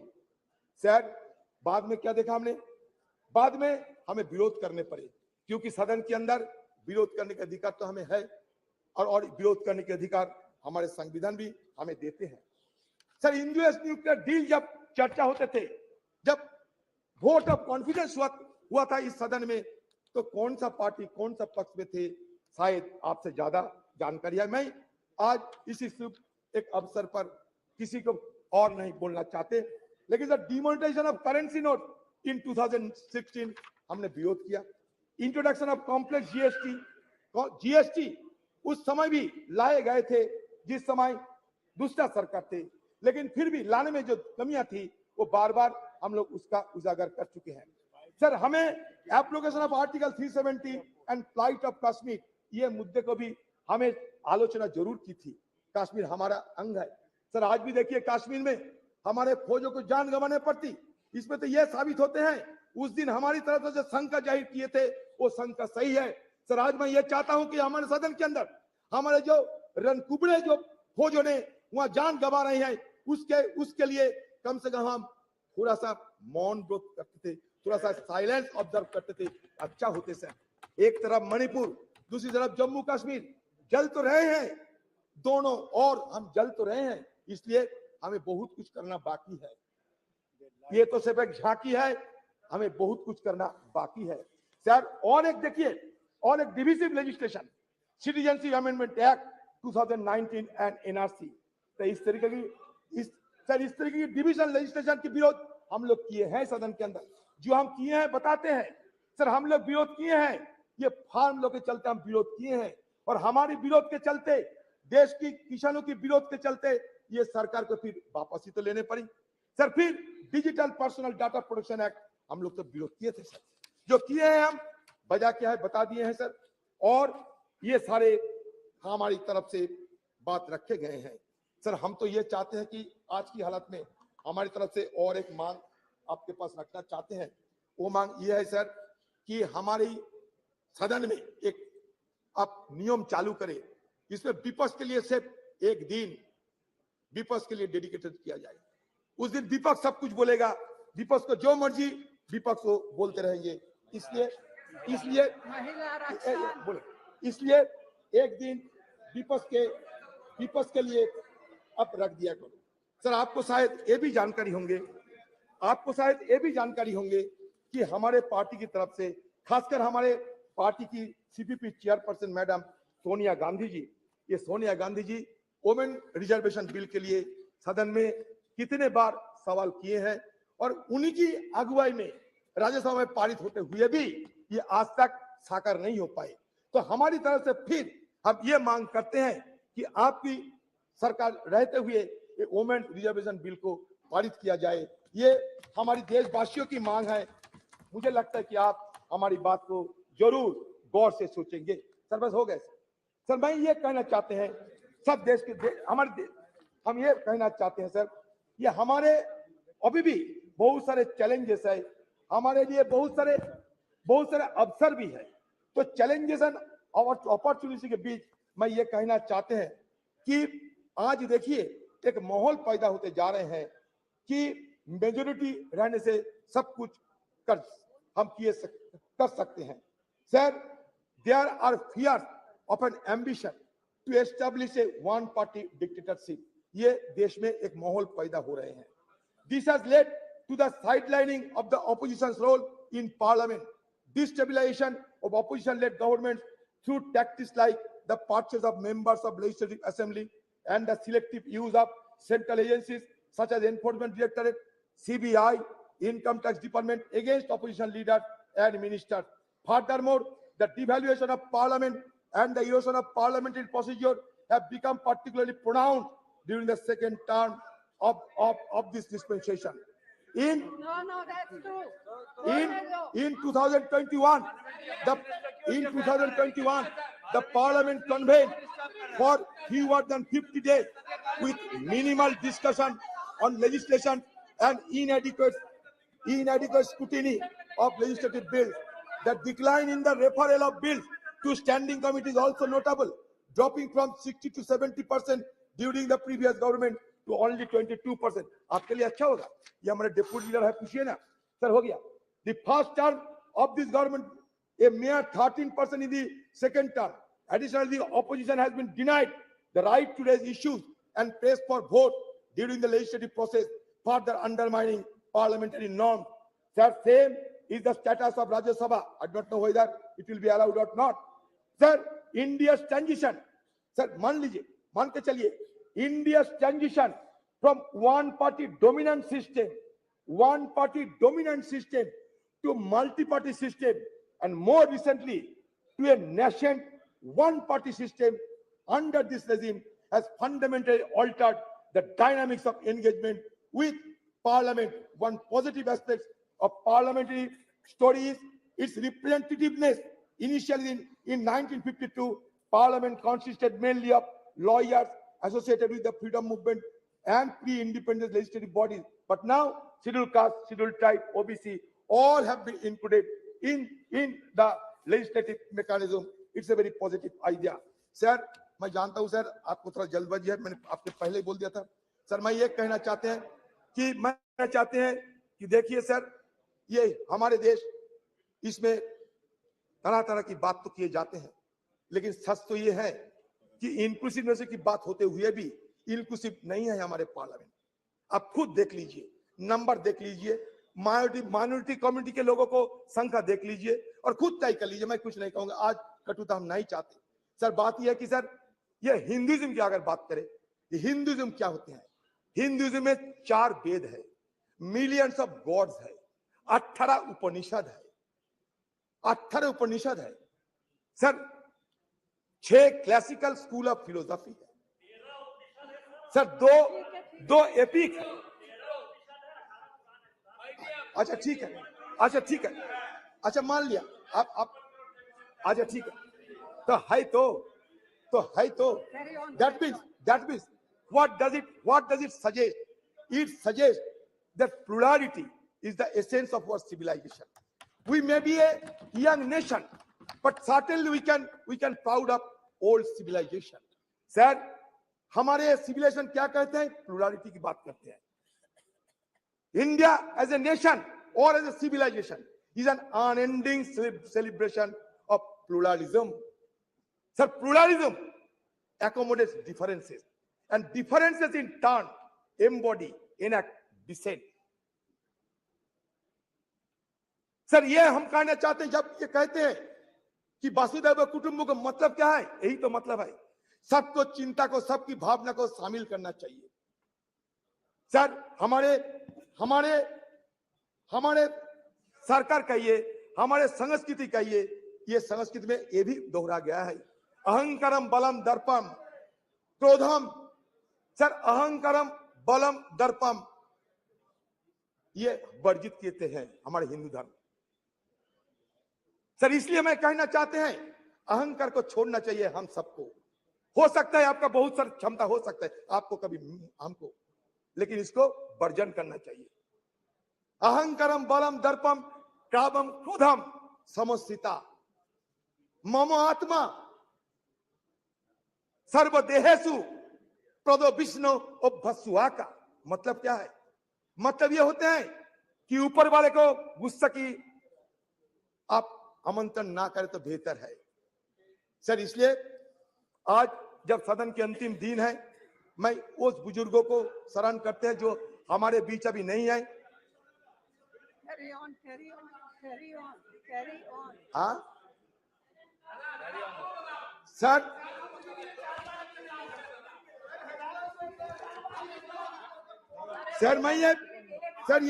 मैं और एक बात रखना चाहते हैं सर बस लास्ट बात सर। देखिए सर, हम सब ये हमें भुगतना पड़ता सर इसके लिए, इसलिए मैं रखना चाहते हैं आपकी निगाहों में। सर ये कहता है कि फ्रीडम ऑफ एक्सप्रेशन, ये मानते, अब सुन लीजिए sir, it is perhaps the most fundamental parliamentary right of a member of parliament. Every member is entitled to freely and fearlessly express himself on the floor of the house, inter alia, on burning issues of the day and matters of urgent public importance. If a member fails to do so under one of the available procedural devices, he often takes recourse to what has come to be known as 0 hour, While unparliamentary or objectionable expression may be expunged from the proceedings of the two houses of parliament by the respective presiding officer under the existing rules, shutting off or blinding the proceedings of any house under the presiding officer's direction, that nothing of what is said without his permission would go on record, maybe questionable desirability, in as much as in that case the reports of the proceedings cannot really be regarded anymore as a faithful record of all that happened. This applies equally well to the expurgated and edited version of the selected proceedings that may be telecast. In any case, when the question hour or any other part of the proceeding is telecast live, how can the presiding officer expansion order operate? Sir, इसलिए हम चाहते हैं कि हमारे अधिकार को ये दे जाना चाहिए सर। हम चाहते हैं कि सदन की जो गरिमा, वो गरिमा बरकरार रही है सर। आज स्पेशल सेशन है, ये नॉर्मल सेशन है, क्या है किसी को पता नहीं। हमें बाहर से मीडिया वालों के हवाले से पता चलता कि स्पेशल सेशन है या नहीं। सर, जब मिडनाइट सेशन होते हैं, जैसे कि आजादी के दिन हुई थी 14-15 अगस्त, वैसा मिडनाइट उसमें चर्चा नहीं होते। जैसे कि जीएसटी के लिए नरेंद्र मोदी जी किए थे, चर्चा नहीं होते, लेकिन बाकी स्पेशल सेशन में चर्चा होते। लेकिन इसके साथ साथ बाकी लेजिस्लेशन नहीं जा सकते। लेकिन यहाँ 8-9 सारे मुद्दे को आप शामिल किए हैं। पता नहीं इस तरीके की कैसे आप सदन को गरिमा को बरकरार रखेंगे। क्वेश्चन आवर में हमें शामिल होने का मौका नहीं है, जीरो आवर उठाने का मौका नहीं है, फिर आप कहते हैं कि गणतंत्र की गरिमा को बजाय रखना चाहिए। सर, ओल्ड से न्यू हम जाते हैं, ओल्ड को हम भूलना नहीं चाहते। Old is always gold. Sir, there is a saying that old horse is best to ride. Old horse is best to ride. Accordingly old house is best to bust. हम नया सदन में जाएंगे, लेकिन पुराने को याद में रखेंगे। सर, फिर एक बार कहना चाहते हैं, हमारे राजेश खन्ना जी बाबू मोशाई एक पिक्चर थे, उसमें कहा था जिंदगी बड़ी होना चाहिए, लंबी नहीं। हम रहे या ना रहे, लेकिन आज सदन के अंदर हम जो करते जा रहे हैं, अगले दिन हमारा पीढ़ियों ने इसको याद रखेंगे। इसलिए जिंदगी बड़ी होना चाहिए, लंबी नहीं। ये बात कहते हुए मैं अपना बात समाप्त करता हूं। Very good, very good.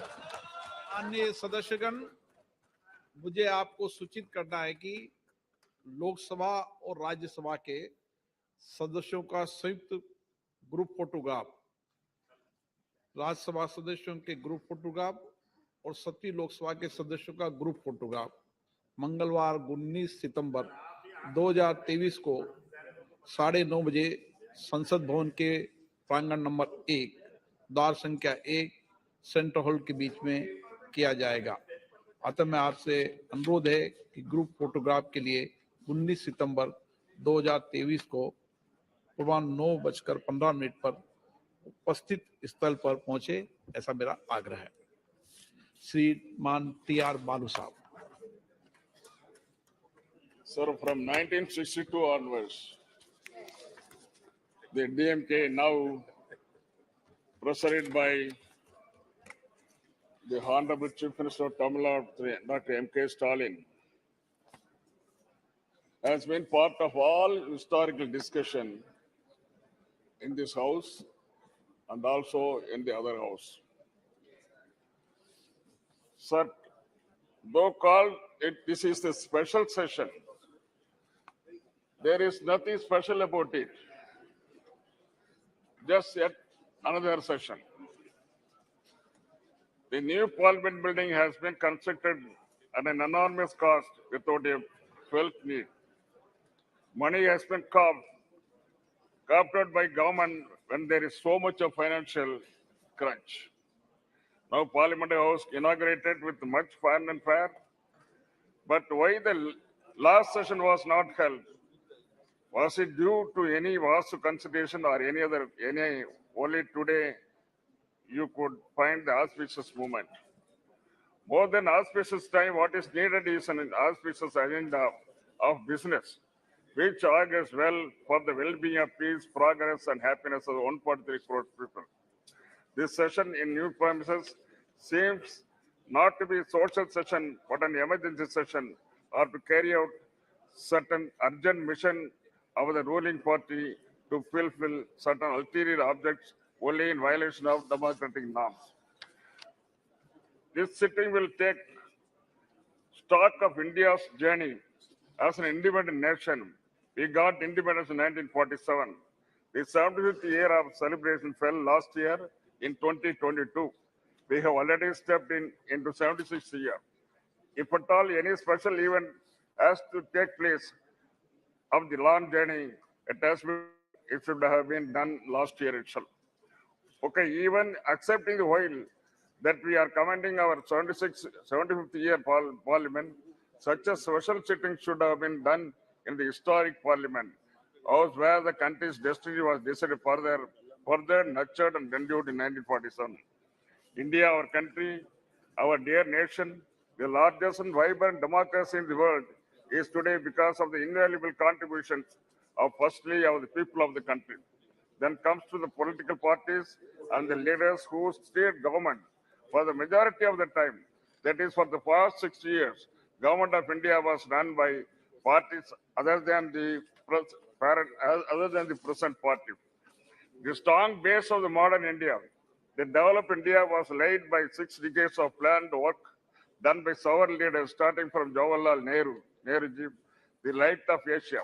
Contributions of Prime Ministers Lal Bahadur Shastriji, Indira Gandhi ji, Morarji Desai ji, Chaudhry Charan Singh ji, young Prime Minister leader Rajiv Gandhi ji and Narasimha Rao are great indeed.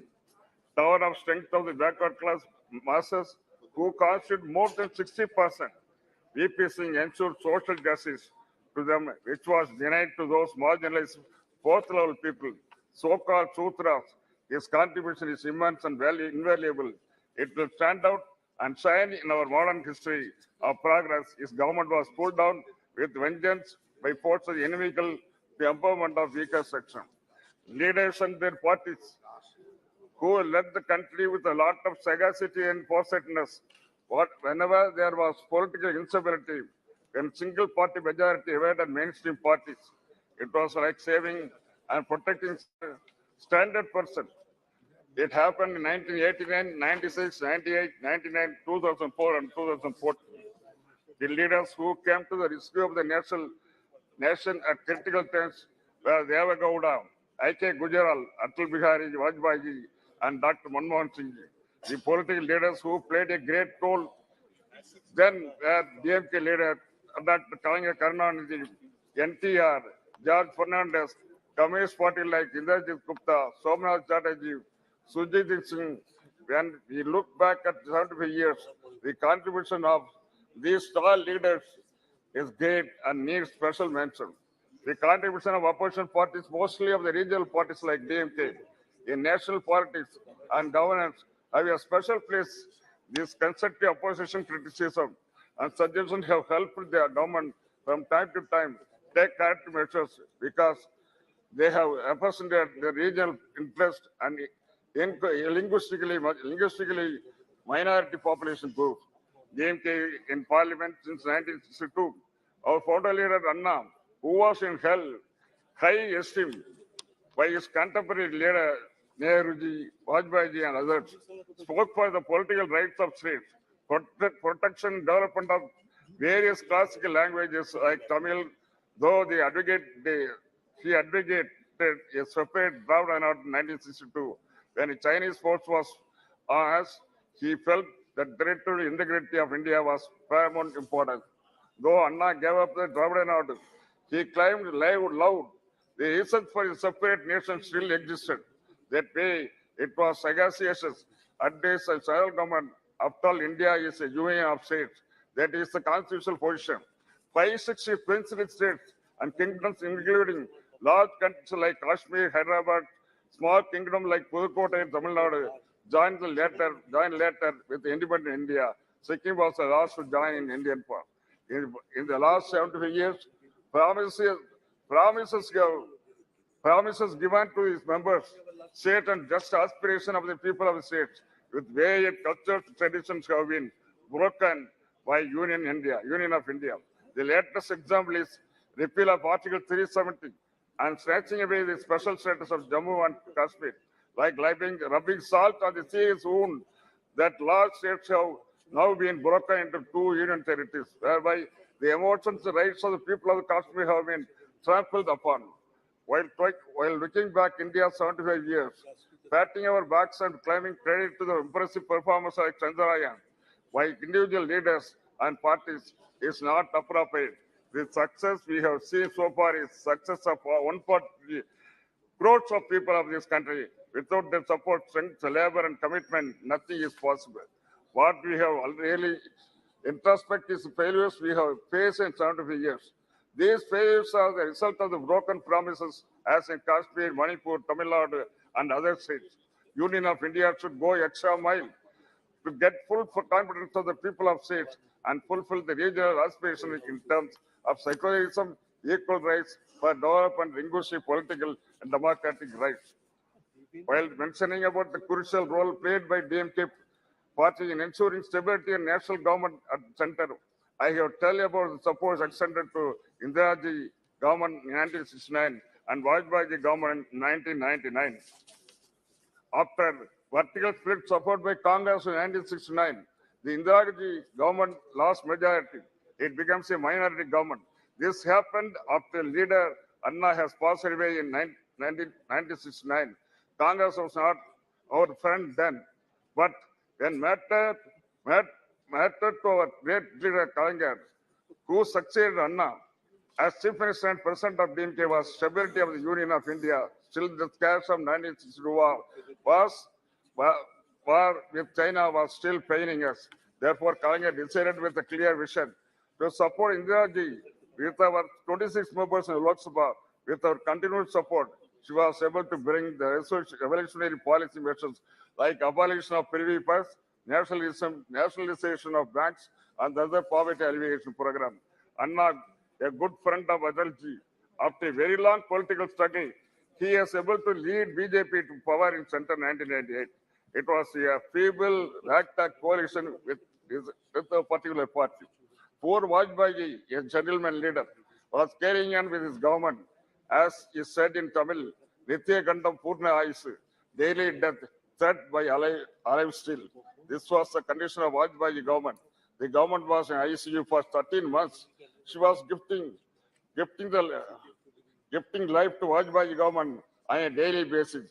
What a pity. Ultimately, she pulled out and government fell at 13th month in March 1999.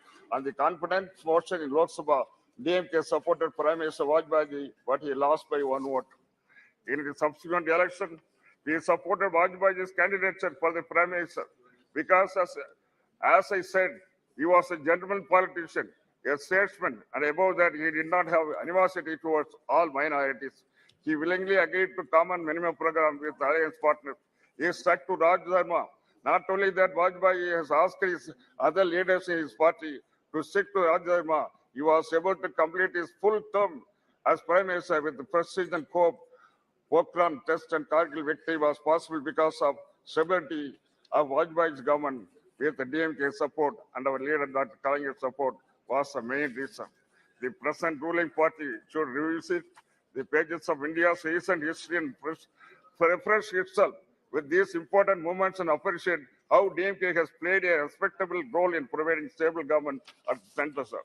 In the building of the modern India, the role of former young Prime Minister Rajiv Gandhi has an exceptional place. In fact, he is the father of the so-called digital India. His competence and involvement of the people of village level resulted in Panchayat Raj Act and empowerment of rural people's representative. His sacrifice of his life in pursuit of public service is unparalleled in Indian history, sir. With this, I thank you for having given this. Thank you. Thank you. Shri Sudeep Bandyopadhyay ji.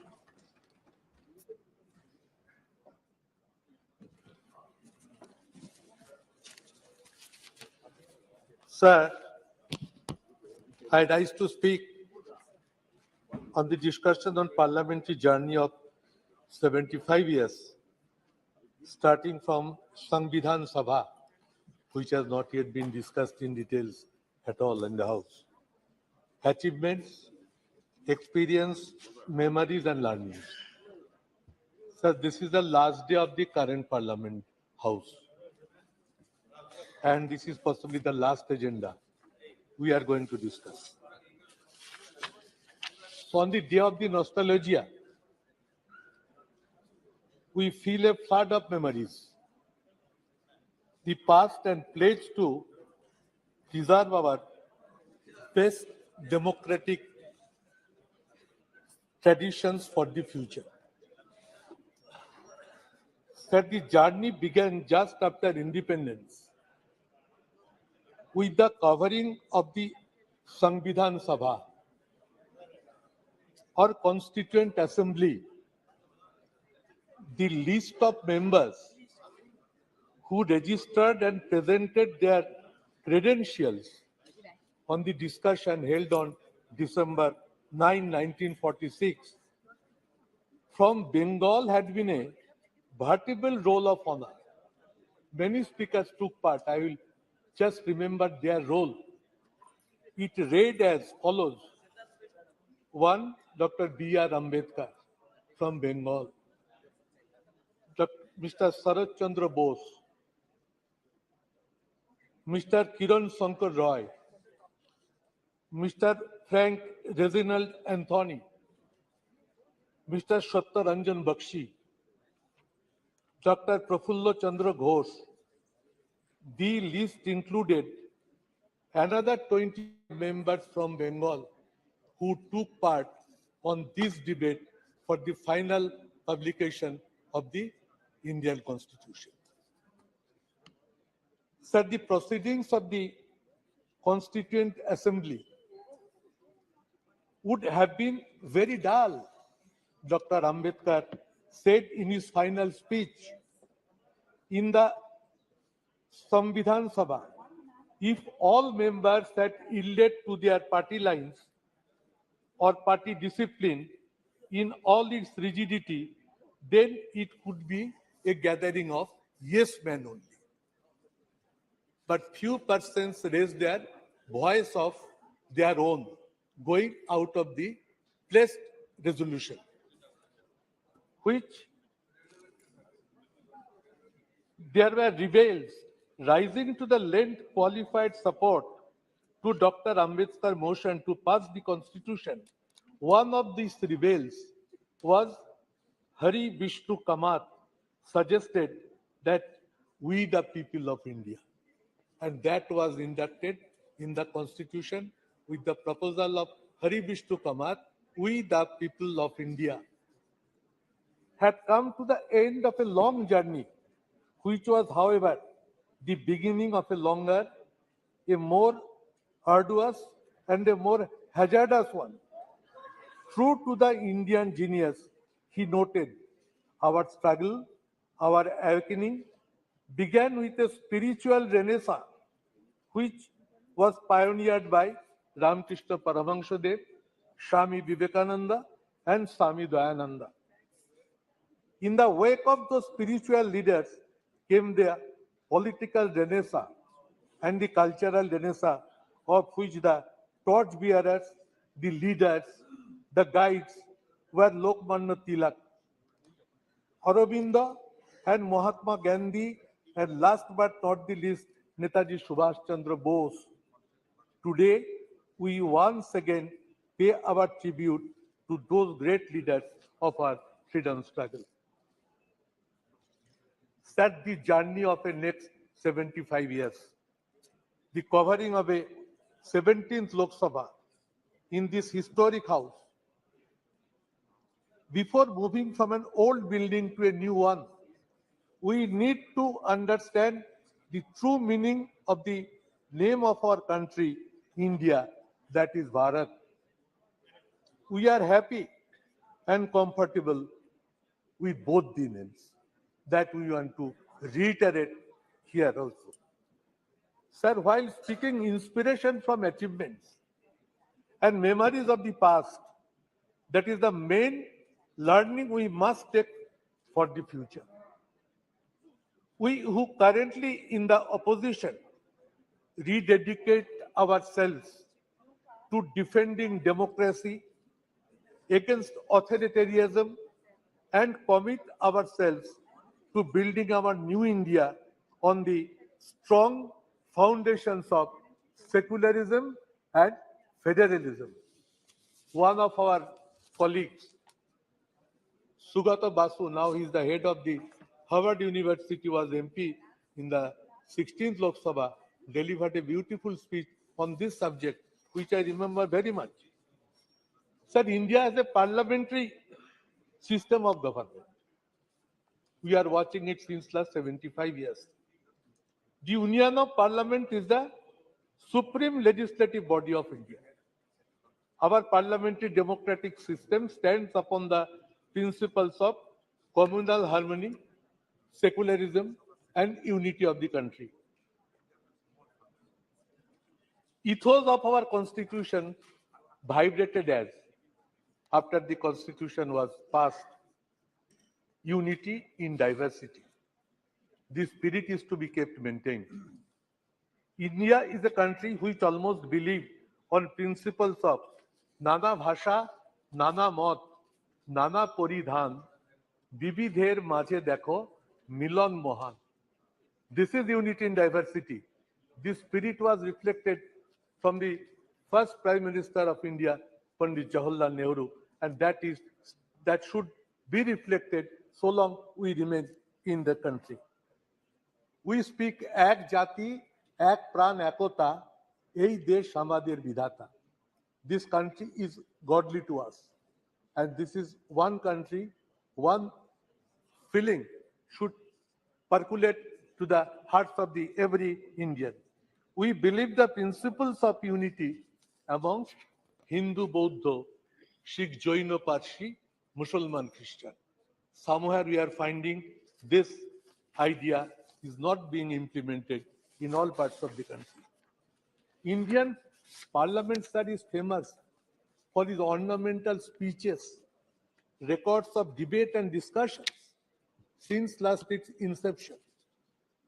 Spirit of brotherhood and feeling of respect always used to maintain between one party MPs to the other parties, from which we are now lacking. This system is vanished. Prime Minister was expressing no claps from the opposition. I was hearing. But the system has been collapsed, and this is not a good sign which are going to face. Sir, Indian Parliament at different occasions and different era have proven that how much powerful can Indian Parliament become at the time of crisis of nation. Whole Parliament stands by India or Bharat. Earlier Prime Ministers, sir, of all times responded to the questions raised by the members. But somehow we are not finding this since last 10 years. Why it is happening? I am here, sir, last 12th Lok Sabha. I have interacted with so many Prime Ministers in question hours. But this time I am not finding it. I hope this will be reflected at the new house. Continuous process of discussion in connection with international and very important national issues were part of regular parliamentary practices. Nowadays, it is totally invisible, sir. Indian Parliament have shown their unity amongst themselves when China or Pakistan invaded India. Atal Bihari Vajpayee praised Indira Gandhi by pronouncing her as Ma Durga. At the time of war in Bangladesh, we still remember it. There are exemplary precedents like this in the history of Indian Parliament. Opposition praising treasury benches opposition, these were reflected in the House on many occasions, on several times, but which is now being totally invisible. Keeping faith upon international solidarity and brotherhood, our parliament has expressed solidarity with many other countries who have fought for their independence. Sir, I was first elected in 12th Lok Sabha as Trinamool Congress candidate. That time, our party leader, Mamata Banerjee, it was the first time a new political party entered into the parliament. And that time, she raised her voice in parliament for 1/3 reservation of in Lok Sabha and assembly. The incident we still remember. She caught one MP by neck when she was going to clear the bill which was going to be placed on the floor of the House. Now Sonia ji has also written a letter to Honorable Prime Minister to take it up.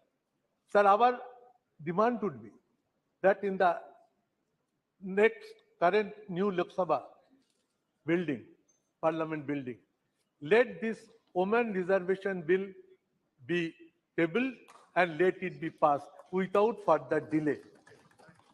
Let it be initiated with a positive direction by which this Parliament can initiate its journey with a very positive outlook. Sir, fall of government by one vote, we have witnessed it sitting on the floor of the House. And we have seen the power of the Parliament. How peacefully the voting pattern went on. And just next to me, Chandrasekhar ji was sitting. He asked me, Sudeep, what is the result of the vote? I said, Bajpayee ji has been defeated by margin of one vote only. He said it to me, oh ho, if I had the idea, I could have voted for Bajpayee ji, by which the vote pattern could have been different.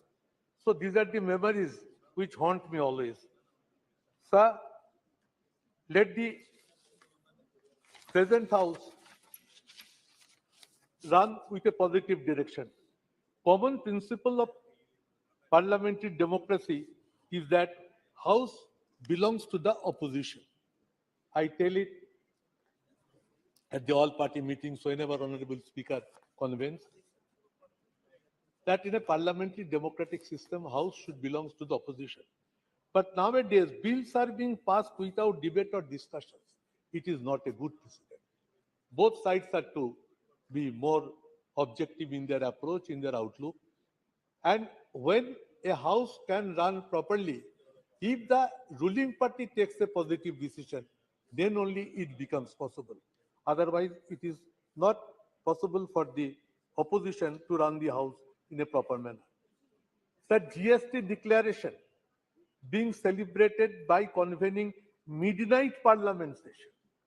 It was held to make it historical. But many important and extraordinary situations prevailing in the country are not being allowed to raise and discuss in the House. Sir, brute majority in Parliament by one political party at this present Parliament reflects its arrogance is not desirable. What my long experiences say that if brute majority persists, they are in a mood to gag the voice of the opposition.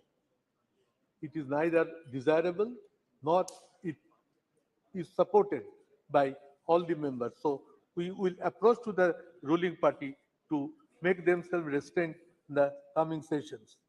Long since it is proven, Parliament session must reflect with more positivity and become as result-oriented. But in few last sessions or in few last years, this Parliament session is not becoming result-oriented. That is a part of sorrow. The attitude of the ruling party of Parliament can make it viable and functioning. They will come, sir, if this way runs. The people will start losing their faith in the parliamentary system of process. That what this Parliament is going to give to us. And once people start losing their faith upon this parliamentary system, it is a very dangerous system. So, sir, we must try to remain more committed and faithful at the 75th year of Indian independence to see that parliamentary democratic system remains alive with its massive strength. Sir, we hope we are entering into a new parliament. Let all these systems be approached, be focused, be presented, be ventilated in a positive manner. Whole country should feel the change from one building to other building will also carry some feelings, good sense of ideas prevail, and we each one become to the respectful to each other sections in a broader mind. So lastly, I must say the slogan that whatever manner country proceeds, we must say, long live secularism and federalism. The federalism structure of the country is under big threat, where West Bengal is one of the major victims.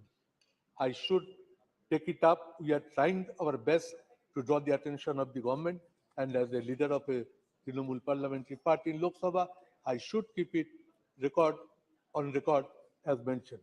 Sir, I repeat, no attempt is to be taken to create division in between India and Bharat. We firmly stand by both. Jai Hind, sir. Jai India, Jai Bharat.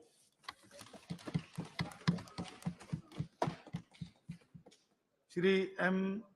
Srinivas Reddy ji, please. Sir, thank you very much, sir. Speaker, Please, sir. please. Madam ji, just 1 minute, ma'am. I wanted to tell about, my 12th Lok Sabha under your leadership. I was a Congress member also. 2 minutes, ma'am. Then I will talk. Sir, thank you very much, Chairperson, sir. She will listen you, definitely. Yeah.